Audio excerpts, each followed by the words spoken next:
there are 3 super strong champions they normally ban still left open: Elise, Mordekaiser, and the Gangplank. We'll have to leave one of them or all of them open for the KOO Tigers. Now, Hojin just showed up on Lee Sin big time. Is that enough to make SKT say we don't need to ban Elise because he can do it on Lee Sin anyway? Maybe that's what they're thinking here. Because we would expect Mordekaiser now to be the last one, especially because they banned the Gangplank. Yeah. KOO Tigers should have. We also don't secured. see the Kench yet. Ooh, ban the Kench now, first pick Elise. This is fascinating. There are more power picks open right now than we've seen previously. Ooh. And even more are through now. Mordekaiser, Elise, Lulu. We think Lulu is deprioritized due to not having much success so far in this series. Tom Kench. Kench and Elise. Bring in the Kench. That's basically what SKT is doing here. Or do you take Elise? With Rek'Sai still on the board, I think you can trade the junglers mostly, even though Elise is still fairly clearly superior. I go Tom Kench, man. Yeah. They do too, I like it. Which means SKT will then go Elise and still have the option for Lulu. Only thing I would have seen change from the KOO Tigers is instead of maybe banning the Rumble, obviously because they see the Fiora ban, they're like, okay, we want to keep target top laners.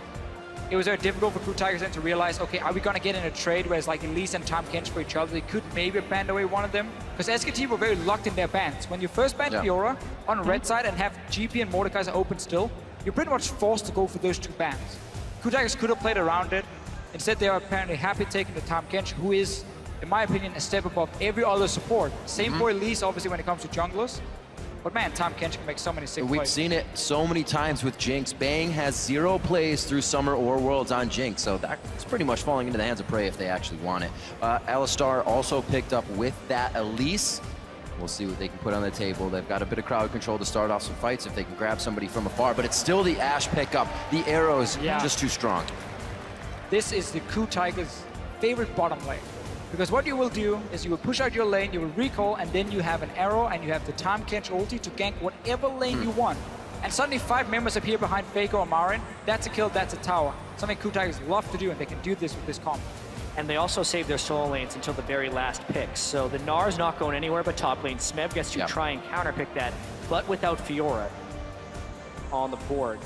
You can still take a Riven. Yeah, I'd expect Riven into Gnar. Into the Gnar if you want to. I mean, if you can play an Olaf something into Gnar as well, but obviously he doesn't have to set up with his team, so Riven would work fine for him in this matchup. Overall, just the KOO Tigers are getting comfort picks across the board, and I felt like in Game 2 as well, they got a very good composition for the KOO Tigers. They're doing the same thing here. SKT obviously can still be happy getting Elise as your first pick here. Bengi needs to show up in this game and out jungle Hojin, who's obviously been giving a lot of kills in the early game, has made it easier for Hojin to show up today. Hojin's eruption in Game 3 was kind of the least expected thing we have at Worlds. He was so walked over in so many of the bracket stage games already. Not gonna.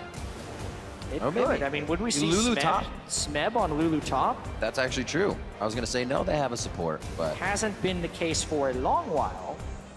But You have the tools to the snowball team a top composition lane for down. SKT also does fit pretty well with the Lulu, so it could be a denial pick. Cassid and Lulu, are they looking to make the AP happen that way for the team? Oh, It is locked in, so Lulu is going towards that top lane for Smeb. Gorilla is going to be giving that Cassidon over to Kuro. We'll see what SKT has for their counter pick here. So it now is you going also to be for Faker. You just blind picked Cassidon as well. Yep, that. I'm just gonna throw it out Glad there. you pointed that out. Faker is the guy who wants to play Riven mid. Just pointing it out. Obviously, We want him to play Riven. there will be a lot of physical damage if he goes for it. He does have an AP jungler at That's a least. good point. That's a But good now point. again, he has the opportunity to counter pick this Cassidon, unless we're gonna see some flexing going on and Cassidon suddenly goes to the top lane. He still Definitely has the not rise. expecting that I was one. just gonna say it. just to note, all games Smeb has played in 2015, he's played 8 Lulu games, 5 wins, 3 losses, so it's not something completely foreign to him. It's just not what we'd expect out of KOO so far at Worlds. Lulu top lane was something that Stake played in the group stages, and then after that, it's pretty much been in the mid lane. Yep. Yeah. And now we get to see Faker's rise. When you push Faker's champion pool, he just goes back to rise, I suppose. Why not? It's been open every game Well, if so you far. look at what he's played in solo queue, he's like AD carry top lane. Oh, jungle ones. I'll play a support. He's everywhere. You can't scout this guy, so he just goes back to the rise, even if he does have to reach into that pocket even deeper for a Game 5. And this is such a fine lane for Faker because the Cassidon never really has the ability to be too aggressive unless you have full control of the enemy jungle. Because whenever you jump in as the Cassidon, he can just pop his ulti on Rise and you can just spam snare and you can literally lock this guy in place, and he cannot use his mobility, which is what Kassadin does so well. It's also going to be a free farm lane for Faker. You can bring teleport. This is the time now where SKT suddenly will have the map pressure. KOO is bringing Ignite once again on the Kassadin. So they cannot start falling behind because they will not be able to stop what's going to happen in the side lanes. We know Nara is going to be really, really strong as well as a spike pusher. And this is another one of these matchups, though, where KOO Tigers brings global ultimates in support and jungle, whereas SKT will then bring the extra teleport in the mid lane. It's the same juxtaposition we saw in Game 1, just swapped for which teams had the globals. We're going to see what happens. Loading up for Game 4 with the Summoners Cup on the line. Tweet hashtag KOO win or hashtag SKT win to @LOL Esports. We'll be tallying your votes up throughout the game to see where you stand on this one. I'm sure coming into the game or even right after the game, maybe one of the first things Koma said was the perfect record doesn't matter. The win still does. Shake that off, get into game. KOO, however, riding a wave of momentum coming into this one. It's exactly what they wanted from the crowd and from themselves. And they stand in a very good position to take another game. If they say that most players don't care about these 18-0s or 13-0, whatever it is you're aiming for, they just want to win the whole thing. Yep. It's more the casters who care about who you're undefeated. All that will matter is which team hoists the Summoners Cup. That's exactly That is right. so beautifully on display on the stage right there. And SKT, just like they were in Game 3, are one game away It still hangs from in the that balance. moment. And for Faker and Bengi, it would be their second time doing such, and they would be the first people to ever have that privilege to do it twice. And now we get to see, I think I didn't expect, Smith on a supportive champion. Because the whole reason this meta fit KOO Tigers so well was that Smith could take Riven and Fiora into the top lane. He could outduel the enemy top laner and do really, really well. We haven't seen him show up too much this time around. Last game he needed 30 minutes of farming. Then we saw a big play. It was massive and allowed KOO Tigers to win the game, obviously. But now he's on supported champions that can't really snowball. That's one of the problems about Lulu. TP ganks are not very effective for her. Ganking her lane doesn't do a whole lot. You'd rather want to leave the Lulu alone and just let her sit and farm up. It's true, and actually before the last game, it had been a really long time since KOO Tigers had defeated SKT. I mean, you mentioned the summer split that they were 0-4. Yeah. They were 3-0'd in the spring final. They were 2-0'd Yeah. later on in their second best of 3 in the spring split. But in doing that, how much will that get in the mind of SKT? They need to be able to bounce back. Speaking of records, the last time SKT even dropped one game in a series was in August against Naj and EM Fire, so it's not something they're really used to right now. You can see KOO's momentum wave flowing right into the crowd as they wave around the Mercedes-Benz Arena. SKT has done this before where they leash for either Bengi or Marin to get him quickly to level 2, and then he can go to his lane and he kind of has a small advantage. You see him get the Grump now. It got delayed a little bit because KOO Tigers invaded, but that was very smart. And he's gonna, he's gonna kill it, I mean. Half a second away, actually, from not killing that thing. They know he's going to be recalling, so Smeb will be able to make it up there level 2. Yeah. Neither of the bottom lanes actually gain experience on that. And Smith can run because he started on top side of the map. It's very important in these matchups here. If you start on the top side as the jungles and top lane duo, taking that camp, get level 2, even got blue buff on the side of Smith, you can run up there and save your teleport. Because Marin had to do this play around the Grump, wanted to try and rush it down and then team it up. He's now down a summon as well, and that's going to be key when it comes to poking away. You can always go back to the turn. And even though Smeb has been performing so well on carry top laners, it's not like he hasn't been effective on utility or tank type top laners in the past. 5-3 this year on Lulu. He was a good Maokai player. He was a great Gnar player. He can still play those styles. It's just more throwback for KOO Tigers and kind of a mix of the old and the new with this team composition. A lot of Korean players, when you're on Incredible Miracle, you don't really perform too well. But when you leave, a lot of the players tend to do really, really well. Smith is one of the guys. Didn't have much of a name before he joined the KOO Tigers. And then slowly but surely got better. Was actually considered one of the worst top laners previously. So a very big step up for him. We heard the Korean casters saying it was almost impossible that SKT themselves slumped, but each player on KOO Tigers has faced that individually and then come back to be fantastic players here at Power Worlds, aiming for the Summoners Cup. And this game will also be so much about how SKT can recover from the early game. You can see Bengi missing his cocoon on the Scuttle Crab. Not the best start, losing some early pressure there because that revealed him to Gorilla and Prey as well. SKT really needs to kind of reset, make sure they're safe in the early game, and then make KOO beat them.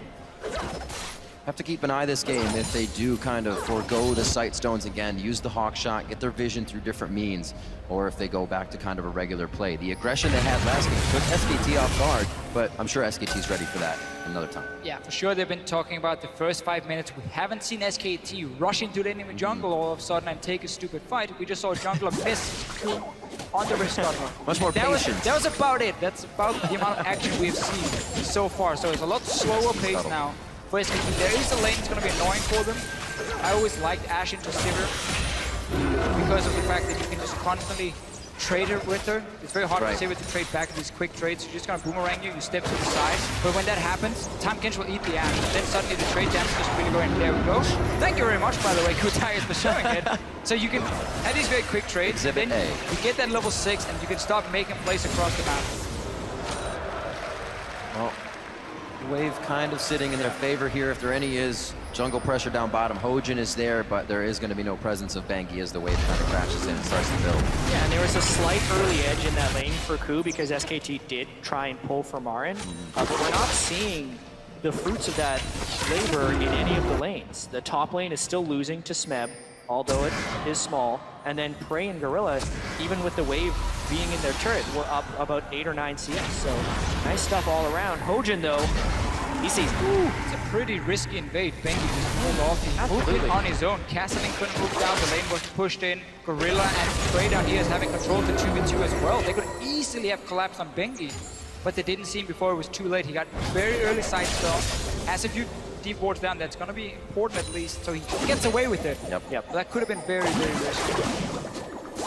Smeb using that blue buff as much as possible to make sure Marin stays down. Activating his Gnar off the minion wave as well, so he can't get pressure, but Marin just dodged, didn't take too much damage. Another condition that SKT will have to fight under is that Gnar bar.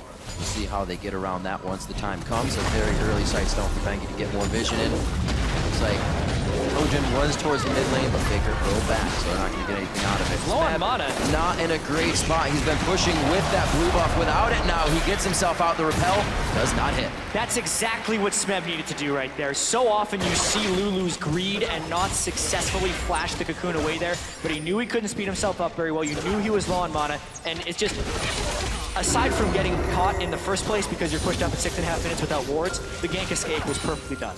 A little bit annoying for Bengi as well. He knew the minion wave was coming. It's like either I fire the cocoon now, or the minion wave will arrive and I can't do it, and he can hide behind them and so on. But pulling the trigger. Well, that flash is down. Bengi wants to at least get coverage up here, or since Marin is pushed up pretty low health, they want to see if Hojin's going to make a move. Hojin, however, likes to counter gank himself, so he may come up here very, very slow. Not get himself in any trouble. Actually goes down bottom, knows Smeb is safe. He's going to get some vision of his own inside the jungle. This is a little, At least knowledge. This is a little bit more of the bracket stage Hojin that was looking ineffective. He's wasted a lot of time so far in this game. Not only in the bottom lane beforehand, when the ward spotted him by Bengi, the ward yards in place, he canceled his recall, cleared an extra ward, went back to base, and then a very late counter gank attempt in the top lane when Smeb really couldn't have even been died since he just teleported back to his turret at absolute full health. So some inefficiencies coming up. And as soon as you show yourself as a jungler in the early game, you give so much information to your team. Because okay, he's top side, suddenly it's open for you to go into the enemy jungle on the bottom side. If you want to reduce some of your wards, you can keep control that way. So whenever a jungler wastes time by showing how they can shoot now, it ended up costing more in the long run. Because of their vision, you lose. And one of the bigger costs of that is the fact that Faker still gets to farm up freely on Rise. We knew it was going to be an easy lane, but when he's able to dodge the jungle pressure so easily, he's gone tier into a mana crystal. He's going to be going Catalyst next, but he is completely maxing out on damage early on here. And you can see it's almost told as well. If you look at the items in the side of Smeb and Kuro, they both have Catalyst, which means they'll be doing stacking as well. The cocoon comes out. Hojin flashes in and gets the knockup, saving Smeb's life. Can they retaliate here? It looks like Bengi and Marin have gotten too far away, but what a save for Smeb. A lot of things happened right there. Faker tried to TP in behind his ult, but Koro managed to interrupt the teleport from Faker, and then obviously we had this no-flash Lulu running from the river. SKT thinking, oh, this is gonna be a kill, and Hojin shows up to save the day. everyone had to do the right thing to avoid dying there, which is a little bit dangerous. Flashes were blown in the mid lane as well. Looks like Faker and KOO went hard, so there's no flash for this. Hojin in a real bad situation with the last bit of mana. Faker takes him down 2v1. This was one of the problems we mentioned a little bit in Champs, like how Kassadin in the early game with the Catalyst, he can't really burst down the Ryze. And then whenever you jump in for any fights, Ryze can just turn it around. I figured there wouldn't be any fights right now. You're going up against Faker, charging things up. Of course he knows how to play that, and it's a tell to have two Catalysts to say, we want to hang. And it remains to be the greatest mystery of worlds, how Faker's the only one playing Ryze in the mid lane. But I So think true, it really is. We're learning more and more about why that's the case. It really feels like he's the only one that truly understands Ryze. Because that was easy for Faker. He burned Ignite in a 1v2 and got an easy kill. And Flash was already down from a 1v1 that they just had as the teleports went towards top, so. Yeah, really bad Playing game it by very Hogan well. and KOO there. So KOO Tigers in the last few games, on average at 10 minutes, they were 1,084 gold ahead of SKT. This game, we have not seen the same SKTelecom run in head first and just risk losing members, giving up kills they shouldn't have in the early game. They're playing a lot slower. Bing has been getting some deep wards, and this time around it's SKT who has the lead at 10 minutes. We also know they have the better late game shot calling. Yes. As a team, we have seen that now. Suddenly it's looking a lot different. Very controlled from SKT, not trying to get themselves into crazy engages behind tier 2 turrets at the start of the game. Already setting the pace that they want and that they can control. Yeah, and here's what SKT is trying to do. They want Faker to scale up a little bit more into a Rod of Ages. They want Marin to stack magic resist so he's nearly unkillable by the Lulu and Kassadin. Those are two very low sustained damage mages, and Ashe doesn't do big damage until later in the game. They're gonna fight him mid though. Oh, is behind them. Wolf comes up the river behind everyone. The arrow into Bang is actually spell shielded nicely. So ult for ult there, but the turret is saved in mid lane. And I really like this play here from KOO Tigers. When you play against a Kassadin or a Ryze, things that can't easily clear the way, with them to then fight it close, or Faker would have to use his ulti and then the next wave you would be able to clear it out.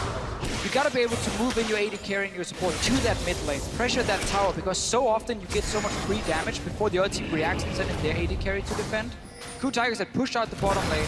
We mentioned how with the Ashe and Tahm Kench, they can have these globals to move to the other lanes, send them straight mid lane, get a lot of damage before Bang reacted, and SKT has to fight then to stop the push. And this is where SKT plays the best. So many flashes were blown from Prey and Gorilla on the last fight. They know they're safe to do this, and they start taking the advantages little by little. Hojin gets pushed out by the ultimate of Faker in the mid lane. He actually should be okay here with the blue buff. Room Prison back on the KOO, and everything is safe. Again, Dragon number 1 goes to SKT. Really easy Dragon 2. Smeb didn't have the teleport up in the top lane. Faker is beginning to manhandle this mid lane.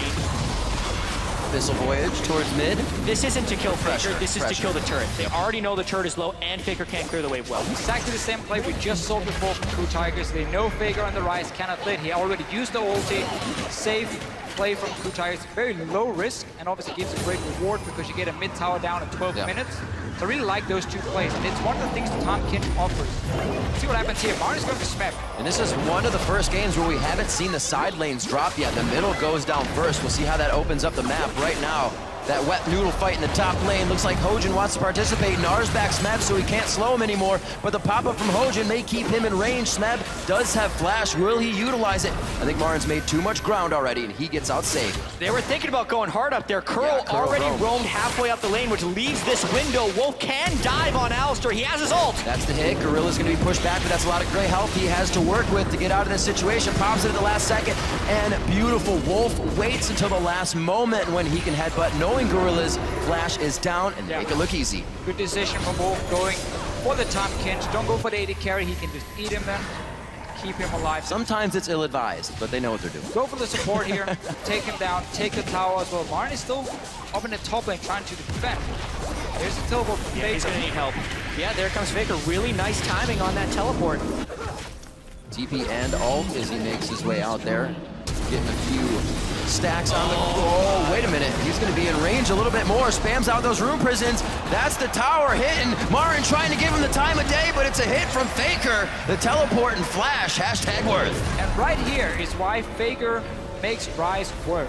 He knows exactly when he can flash forward and just unleash his entire combo, keep you basically locked in place. The fact that he knew he could gap close the entire lane against the Lulu is incredible. Yeah, you have very small windows of power on Rise, and Faker is able to show up in these situations where the enemy isn't tracking the Rise cooldowns as well as Faker is. And really, his flash to kill ratio on Rise is nearing 100%. All the time, man. It's truly impressive. Nicely played by Marin to escape any danger there from KOO. Been roaming a little bit now. Loses pressure on his mid lane. We'll see if he can get back quickly. Faker's already there stacking it up, so SKT could be pressuring mid now. Praying Gorilla should have been mid already. Now they end up having to use the ulti in here. Let's see what happens. Oh, hello, the AD carry of Abyssal Voyage. Gorilla and Prey come popping out as Hojin on the other side, and that's going to call Marin down, so a little bit of a fight in the mid lane that nobody wants to take until everyone arrives. When you play with a Kassadin, as soon as the laning phase seems to be over and we have these roams happening, skirmish all over the place, you need to get that Kassadin away from the mid lane. Because again, he will not be able to defend if SKT groups on him.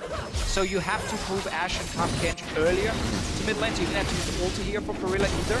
You have that now global pressure because Top Kench can go to either lane with his ulti, and he can take Prey with him or Hojin with him if needed. But you need that AD carry to sit with the support to be the defensive mid. Obviously, it's not the same wave clear from an Ashe, but at least long range. Bang now gets a lot of time in front of him because KOO Tigers just had to move Kassadin top, then move AD carry mid, very delayed. They were constantly a step behind, and that's what SKT is used. Exactly. Kassadin Ashe, when you compare that to just to Sivir and Rise. Rise and Kassadin, Rise would actually have a little bit better wave clear than the Kassadin, but Sivir's much better than the Ashe. Yeah. They're playing the pressure game. This is the game that SKT had a huge compositional advantage in Game 3, but then we're getting picked off too many times. But the conservative nature of what SKT is doing with the windows of aggression is more the SKT that we saw in Games 1 and 2. And you're gonna see SKT move Rise down to the bottom lane and then keep the Sivir in mid lane. So you now have 3 lanes basically pushing for you. Sivir can instant wave clear in here. Mid always get it down to towers of Prey stuck there defending their full vision of where Prey is on the map. Rise is not going to be challenged by anyone in a 1 versus 1. We've seen what happens when Kassadin jumps forward. Lulu is not going to do it. So there's going to be 3 lanes where SKT can push them down. That means they can be proactive outside of KOO Tigers trying to fire an arrow and surprise them. But then SKT should be in a position where they push up the wave, we can see it happening, and react to double teleport themselves. If any mistakes are made at the same time, they'll get way more than just 1 turret in that situation. SKT takes a mile when you give them an inch. 3-0 already. This time they have the 2,000 gold lead, and we did see the early sightstones coming in from KOO this time. It wasn't just the run into the jungle, find a target, and make it happen. They don't have that pick anymore to work with. Sivir with the spell shield is hard to catch out for the Ashe. So if you want to make that play, Bang's been so good at spell shielding it. Exactly, and you have Wolf as well with his ulti. So not really any target you're aiming for in mid lane. At least the repel up in the air. Yeah, a lot of denial there. Mainly they're trying to hit Faker, who's going to be having some resiliency of his own with the Rod of Aegis being completed. And the Seraph Embrace going to come online pretty soon as well. So the arrow targets have to be pretty tricky. Maybe they'd have to hit Bengi before he can repel up. Could be one of them. But it's harder for KOO to find the kills in this game, and their aggression has definitely been toned pretty far back from last time. And we looked again at this double teleport. Marin once again has gone for the storm very early on. Less cooldown on the teleport. He was one of the first guys to really start bringing home guard when TP top became a big thing, and he's so good at Malphite and so on, always creating flanks with it. Now he's changed that. Distortion is that less cooldown has more value for him in this game. So double TP. Yeah.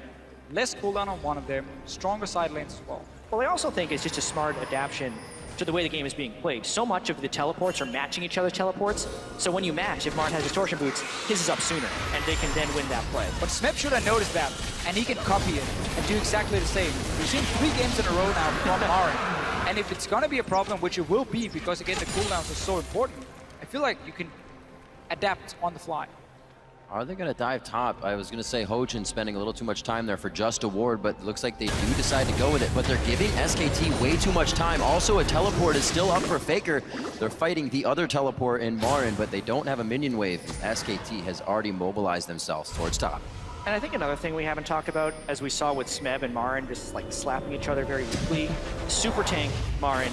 KOO can't create any opportunities on his own against Rise, and Ashe isn't exactly your dueling AD carry. KOO Tigers really needs to wait a long time before this team composition comes online, and they're actually at the mercy of a lot of the power spikes from SKT thus far. Faker realizes he is sitting a lot of right on a ward, hatching it, and the team wants this right now. Doesn't look like KOO's gonna get much, and they lose pressure in the top lane. Smeb went to TP, but he did not go, so he gets this turret. Because SKT keep pushing down all 3 lanes to the towers of KOO Tigers, they can see as soon as people are missing. Like, oh, you just left mid lane. Let's make sure our top laner is aware. Let's make sure Faker can teleport up in case it's needed. And we saw all other members from SKT already run through their own jungle towards that top lane in case a dive would happen. I would like to see Brains that recall run from the base and then fire an arrow down the lane here. That's very hard to dodge unless you have flash up. And it's also a lot harder to predict. Okay, where's he going? Is he going top? Is he going front lane? If he moves from mid lane after playing a wave, SKT sees it. Such an advantage as well now with Faker having that teleport up. KOO has to respect the bottom lane push, so he's forced to rift down as the rest of the team tries to hold off middle. Marin's gonna go ahead and pick up red, and that will just create more of a possibility for SKT to kind of reel in these kills. Just farming it up. Marin against the blue buff Lulu, still up in CS there in the lane. By a few, doing what he can to stay in this game. Strong Gnar play, good build in this situation he's in too, because he knows it's going to be a very long time before break is sufficient to hurt him. Nice steal by Benji right now. That hurts. Yeah, SKT is systematically kind of just taking away KOO's win conditions. They're keeping the waves pushed up, the teleports from Smeb are failed, the Tom Kench, if he ever goes missing, SKT is able to fall backwards. And they too scale very well. Faker on Rise will be a late game monster, so they're really making KOO commit into these pretty risky plays in which they haven't been willing to. And honestly, Frey is still sitting on Infinity Edge components, so it's going to take a long time Marin for KOO Tigers to make those plays. Not really worried about those fights, worried about being a tank. There's Gage, first item. I think it's great when you have a Sivir, when you have an Alistar, something that can set up the fight for you and help you stay in there, give you extra mobility, because you become such a monster once you're in the middle of the fight, and obviously the shield pops, you get the extra AD for yourself. That's gonna make him really hard to deal with in the fights. And obviously, again, he's not afraid of the Lulu killing him. He has enough magic resist. I have such a weird feeling with Lulu top lane, because again, it can't really snowball, it can't really assert a whole lot of pressure either. It just wants to go into team fights, but you want to have a split push threat in this meta. So it's always been a bit of a weird pick, and that's why we've seen it a lot less here this World Championship. I definitely didn't expect it. Backs against the wall, Fiora not in his champion pool there because it was banned away, so I understand why they went for it in this situation, because they had so much success in Game 3 by going with something completely different, a full pick composition. And they are stalling this game out as well. SKT as well as KOO Tigers are kind of playing the slow game. Yeah, simply just not been able to create the pick in this game, because Frey is always spotted where he goes. He's not been able to roam around in this Ashe here. Double teleport makes it so difficult, because all 3 lanes have always been pushing down, slowly chipping away on the tower. Faker hitting that Saracen brace as well. He's going to be even harder to kill now. 10 stacks towards KOO's Rod of Ages. Smeb is almost there, so those items coming online now as they put a few more in their pocket. Faker almost at 10 stacks on his. This is going to get very, very volatile quite soon. Level 11s are on the board. That means they have their second ultimate. Dragon is going to be up in a minute 40. Be a perfect time to get more summoners or ults out of members of SKT here. 22 minutes in to 3,000 gold deep for SKT, with 2 dragons already in their favor. Yeah, and this could turn into a 3, 4, maybe even 5 dragon stall game for SKT. It'll be really interesting to see when KOO Tigers tries to contest the dragon, because they really haven't been in strong position to do so. They do have 2 Rod of Ages though, stacking up pretty heavily. Yeah. When they get a death cap onto Smeb, if they get a death cap onto Smeb, and when KOO completes his Zonias, is there opportunity to create a fight? It is, and that's what they have to pull off. The problem is, SKTelecom, they have no reason to rush in and take a 5-on-5 fight. Again, when you have the map pressure, you just keep pushing the lanes, and you wait for that moment where KOO Tigers sends someone down to defend the bot lane tower, and then you make a play on the opposite side of the map. But that's where you rush the dragon while Kassadin is sitting and clearing waves at his own tower down here on the bottom side. And then you always have that small advantage coming into the fight. If SKT suddenly just rushes Dragon for absolutely no reason, that's where KOO Tigers will have an opening. Land an arrow, get the engage, try and win that fight. Seeing how SKT could play this one. Marin in the top lane, looking to build that bar. Would be a great time in 30 seconds to have that Gnar out. Faker and KOO already on the bottom side of the map, adding that pressure. With Dragon coming up, you can already see Gorilla kind of waiting in the middle of both top and mid. or I should say bottom Smeb mid. has home guards, and he's sitting in base for a long time now. He's waiting to TP somewhere. He's going to bot lane now. Just going into the river brush, but it's Oh gonna be my KOO God. getting dropped immediately. How did he even think he could take that fight? Saracen Brace wasn't even used by Faker, and they're ready to keep going for the fight. Gorilla chomps up Smeb as his teleport comes in. Prey gets caught way off on the wing here. KOO was not ready to take any sort of fight. They thought it'd be a single 1v1 with their TP being the advantage of the bottom lane, but they have been turned on their head for this engage. Marin, no red buff, just the slows from the boomerang, but it looks like KOO is able to stave off any more deaths. 2-0 there for SKT. KOO has no idea how to deal with Faker. That is the thing that is losing them this game. 4-0-1, 100% kill participation, and also 2 of those kills were 1v2s, and he didn't even have to burn flash while killing them. This is a big misplay by KOO to be walking in range of Faker when he's capable of doing that. Faker has complete mastery and knowledge of what he can do, and you can tell KOO has none of that knowledge. I just love this matchup here. He was last picked the Rise into the Kassadin. Kassadin shines when he uses mobility, get multiple ultis off, but Rise is able to lock him in place and burst him out. Keep in mind, you're also a champion who wants to go hourglass second item. There's nothing against the Rise. He just got completely destroyed. Tom Kench was trying to come in for a larger flank. That's why the Castion engaged. Oh, yeah. He was interrupted on the other side of the fight. They had Homeguard TP coming, they had Tom Kench coming, everything was set up. But you need to get that arrow in first to stun that Rise, because we see what Faker can do. The amount of damage he's pulling off already. Can't let him freewheel like that. And again, a game they're building, the face of the mountain Foley, it looks like on Gorilla. Merc treads around, so they have what they need in magic resistance instead of building that Aegis. The locket's already completed for Bengi. They're not worried about any of that AP damage, so Faker can still wreak havoc on these members of KOO. It's not looking good, and we've said Faker, Playmaker really hasn't been here this world. He's just waiting for the finals place. I think he's been having a great final so far. That's what happens here. Gorilla, He's caught. The gray health is there, a flash over the wall possibly. Doesn't even get a chance to gray health on that one. A good crit from Bang and the execution from Bengi. And it looks like a little too far into the turret as they're getting flanked by KOO here. SKT still knows their limits, and they get 1 kill there and have mid pressure. The walls are crashing down around KOO sure. right now. playtime is over. Yeah, Marin is also unburstable for the most part with the Sterix gauge as well as the tank items. The team is engaging in the right moments. The waves are crashing down on KOO Tigers. They don't even have Ash Hour right now. SKT is in complete control and look to be on their way to their 2nd world champ. And this is where SKT does their best work when their opponent's being smothered. They don't know how to assess a fight. They don't know where to go once the fight starts. And SKT continues to pick you off 1 by 1, grabbing a little bit after that. It looks like they were looking for a few more kills there as they enter the jungle for the Tigers. Coming up empty-handed, they're still happy to be in the lead with all the map pressure right now. And what a mental recovery by SKT. They died 29 times in Game 3 to the KOO Tigers, and 26 minutes into this game, they are yet to suffer a casualty. Undefeated that's throughout incredible. all of Worlds. Play kind of badly in Game 2, early game comeback. Play even worse in Game 3, get beaten. The crowd is completely against them at the end of that game. KOO Tiger chance coming in, and they are playing close to a flawless Game 4. Very, very clear after the game. Sit down, took extra time before they even returned to the stage. Yeah, they did. And just talked over and said, noted by okay guys, Dash. we have absolutely no reason to risk this early game. We know what we can do later on in the game. Play it safe. Doing it in this game here.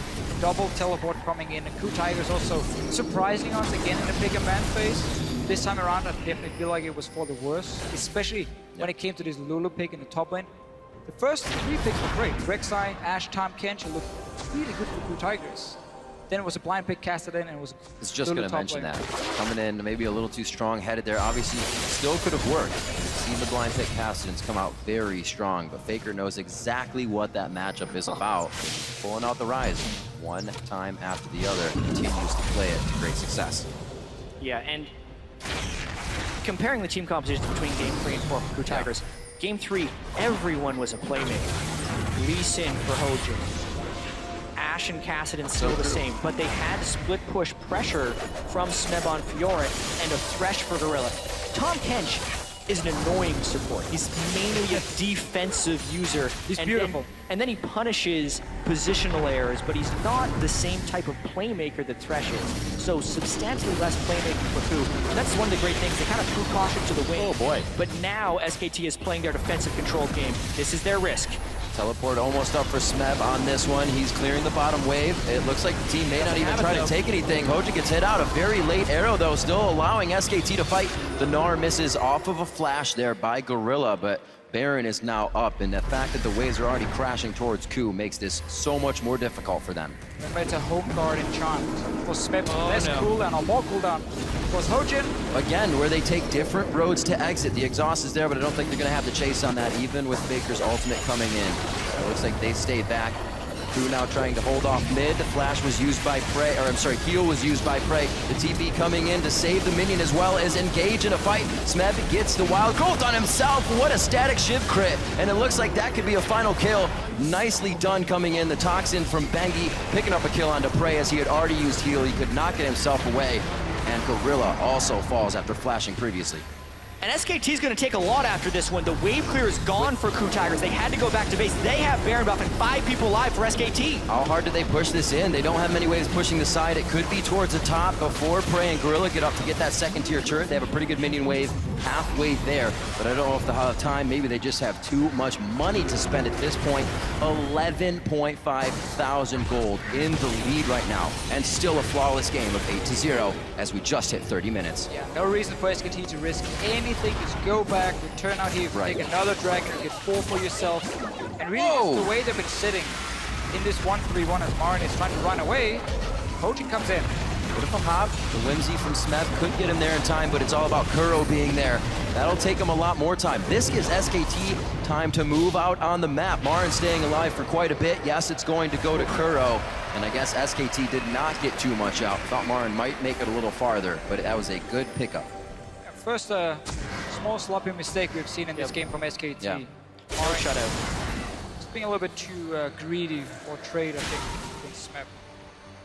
He's getting Baron off of one member. Very good here for KOO. But still quite a bit of Baron to be used by the rest of the team's Faker to the bot lane, but he's got to be wary now. Yeah. He does not have his teleport up, and you can see that's And I'm looking at this Ashe pick here for Prey. Normally he's a fantastic Ashe player who's able to set up a lot of picks for his team. That's 4. Obviously one of the reasons KOO Tigers value it so highly.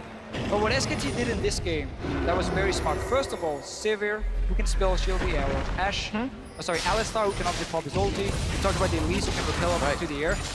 There was no easy target for Prey to hit. We mentioned this earlier. There's no easy target for him to hit in the mid lane. That's normally how you stop a 1-3-1 with Ashe. You say to the other team, if you split up in side lane to be hard engaged mid and you die. They're setting up a play. This has to work. This has to work. Faker onto KOO. We've seen this before. He dodges out. The minions in the mid lane gave him a bit of vision here, and it looks like he's going to be able to stay for the full fight. Hojin gets eaten up, and they're trying to get out of this. A cocoon right across the mid lane could keep someone in range, and it's going to hit Gorilla. That's going to be the fly-in from the rest of the team. The Grey Health and Wild Growth is on. Everything once again for KOO being used in defense when they want to try and get in offensively. And this is more push power coming in from SKT. A minion wave already prepped towards the top side. They're going to be able to do a lot of damage here. KOO literally threw everything they could at Faker there, and they didn't even hit him. Nope. With a spell at that fight. This has been strangling from SKT. They're completely starving out KOO Tigers and just putting their stamp on this world champion. Definitely angering the beast with that loss. SKT coming out much stronger. Maybe this is the Pandora's box. We see a Raptor cloak on Wolf as well. They're going to be going for the turret. That's going to be an inhibitor. 45 seconds onto KOO. Gorilla just came up. Does KOO have what it takes to keep their dreams alive for the Summoner's Cup? And it looks like SKT may give them some breathing room here as they start to back out. They want this one methodically. They are not making any mistakes. Oh, Wolf goes in. I don't know if the team was fully on board with that one, but he does save off any re-engage as well from KOO. Same again for SKT. There's no reason to risk anything. We've seen some of the other games. The team got a little bit too greedy, overextended, ended up dying. Not in this one, outside that one misplay Marin made. It's been a perfect game almost. And a surplus of items now coming out from the side of SKT. We talked about the spell shield. Bang, if he misses it, he also has the Quicksilver Sash. Now Faker's got his Rabadons on top of everything else. Deadman's played on the Sterix Rage and a Banshee's Veil in the top lane. So many things to help them mitigate the crowd control in KOO's fight. It just seemed like KOO invested everything onto the fact that they could always engage with Tahm Kench and Ashe, so they didn't need to bring double teleport. They could start these fights, but then they didn't realize how many members from SKT could avoid getting stunned by that arrow, and suddenly the 1-3-1 was going to be a thing. Double TP. there's just been no answer for Tigers. It's so hard to play against, especially against a massive lead early on, which they did. Yeah, and I mean, this game, if SKT closes out with this 13,000 gold advantage, is almost classic SKT. It's exactly the way they want to win the game. Nothing incredibly flashy. Faker dominates the opposition. Yep. They still make smart plays after that. They rotate around the map properly, and they just systematically starve out the opponent.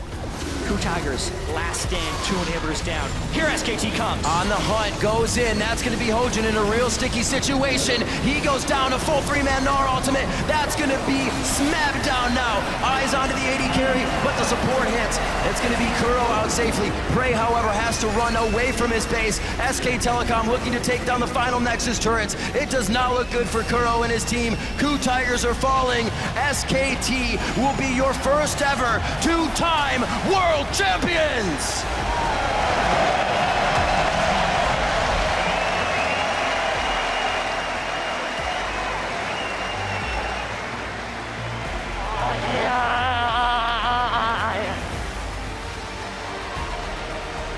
In an almost perfect run, the emotion on the team being felt, you could see it on Faker's face, an almost perfect run here for SKT. Thwarted one game, but come out the victors and get to hoist the Summoners Cup a second time. Faker, Bengi, and Koma, the repeat champions here. And if Faker's legacy wasn't cemented enough, that last performance on Rise, he made it look easy. Faker, playmaker. He showed up, especially in the last game. Had a good final overall. Other members from SKT we always have to highlight Bengi. In this game on Elise, had a massive impact, but Bang really for me as well as an AD carry. In these fights here, he's never the guy you talk about. When you look at SKTelecom, you look at the big names like Faker, Marin in the top lane. Bang is just consistently always there for his team and doing well. It's gotta feel good for these guys. An amazing record throughout summer to the end of Worlds. 53-7. SKT puts up an amazing show. Now they get to hoist that Summoners Cup. Also, KOO Tigers, you saw them still in good spirits. They had such a tremendous year. But ultimately, this is the year of SKT. 2 LCK championships, spring and summer. Perhaps the most dominant split or total year we've ever seen from a Korean team. And it all culminates with that 13-1 slaughter of KOO Tigers in Game 4. I think one of the biggest things you mentioned before, gentlemen, is the fact that the slump in Game 3 wasn't even seen in Game 4. They knew exactly how to repair any of the errors and bring themselves right back to the top of the game. That's when you know it's a great team. When you can lose a game in a best out of 5, but then instantly Turn it around. Fix everything, you're ready for the next game. I can't believe how much restraint SKT has. Just grab it. As a team, they will do so. SKTelecom T1, your 2-time world champions. An amazing feat that they have performed here at Worlds. Yeah, because coming into this Worlds, there was a lot of hype for some of the other teams. EDG, LGD, even KT, Fnatic, CLG, all these teams that people thought could make a big appearance, and everyone fell short, except SKT, who I think completely lived up to expectations as the favorite of this tournament, even exceeded them in many of the positions because Marin had huge games, Bengi had big games, Bang had huge games, and it wasn't until the very end